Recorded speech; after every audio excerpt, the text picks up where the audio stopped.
হামাসের এই তুফান প্রমাণ করেছে মুসলিম উম্মাহ যদি ইমানের শক্তিতে বলীয়ান হয়ে বুদ্ধিমত্তার সাথে শত্রুর বিরুদ্ধে নিজেদের সামর্থ্যের সবটুকু দিয়ে দাঁড়ায়, তাহলে অবশ্যই কুরআনে কারিমের এই বাণীর সত্যতা বারবার আমাদের দৃষ্টিগোচর হবে।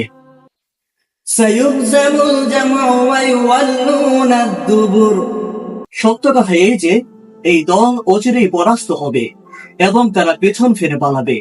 সূরা কমার 54তম আয়াত। হ্যাঁ, আজ কিংবা আগামীকাল দখলদার ইসরায়েলকে অবশ্যই পাততাড়ি গুটিয়ে পালাতে হবে। না আমেরিকা ও পশ্চিমা শক্তি, না আরব কোন মিত্র, কেউই তাদের বাঁচাতে পারবে না।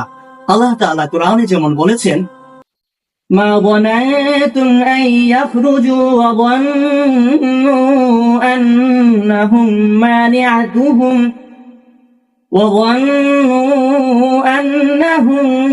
مانعتهم حصونهم من الله فأتاهم